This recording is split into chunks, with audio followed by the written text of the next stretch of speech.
ঘাস কাটতে ওই তারটার সামনে যেই গেছে তারটা এসে গালা লাগিয়ে গেছে। গালার লাগিয়ে যাওয়ার সাথে ব্যথা আর কিছু করি পাইনি। ওই অবস্থায় স্যার তারটার মধ্যে রক্ত সব লাগিয়ে কেউ একজন দোলাবাড়ি থেকে চিল্লি করতেছে যে আসাদুল মারা গেল। তখন আমি বললাম যে কোন আসাদুল? পরে বললো যে সামাদের বেটা আসাদুল। তখন আমরা ওই ত্রিপুরা থেকে এই কালেখা সহ আমরা দৌড়ে শুরু করে দিলাম। করে মুছছে এরকম বলা বলি পড়ার পর আবার আসাদুলের বাড়ি পর্যন্ত আসি আমরা। তারপর শুনলাম যে দোলাবাড়িতে মারা গেছে। তারপরে আমরা দোলাবাড়ির সাইকেল নিয়ে দৌড়। সর্বপ্রথম আমরা দুইজন যাই, যাওয়ার পর দেখা হয় যে ওর ঘাড়ের একটা তার পড়ে ও একটা শুয়ে থাকার পরে আমরা তো ওখানে হাত দিতে পারতেছি না কারেন্টের ভয়ে, সো পানি ছিল।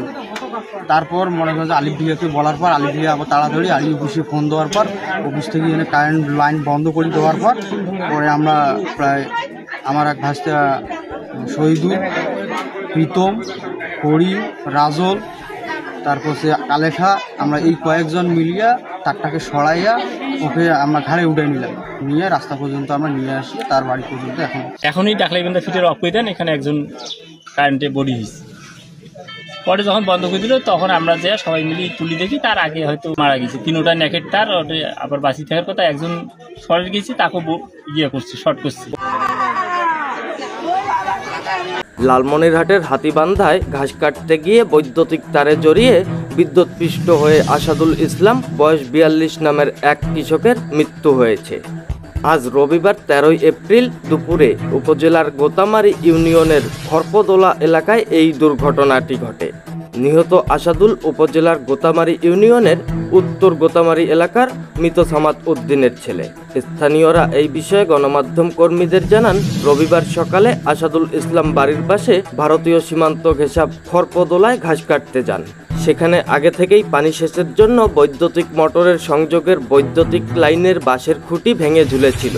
হঠাৎ ওই ঝুলে থাকা তার আসাদুলের গলায় জড়িয়ে পড়ে।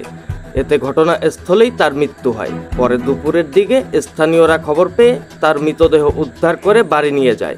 আরেকদিকে গোতামারি ইউনিয়ন পরিষদের চেয়ারম্যান মোনাব্বিরুল হক মোনা গণমাধ্যম কর্মীদের বলেন, ঘাস কাটতে গিয়ে বিদ্যুৎপৃষ্ট হয়ে আসাদুলের মৃত্যু হয়েছে। এই বিষয়ে হাতীবান্ধা থানার উপপরিদর্শক SI জাহিদ বলেন, আমরা খবর পেয়ে ঘটনাস্থলে এসেছি। বিষয়টি নিয়ে এখনো কাজ করছি। কাজ শেষে বিস্তারিত জানাতে পারবো। Anisul Islam Rajib, UTV online news desk, Lalmonirhat.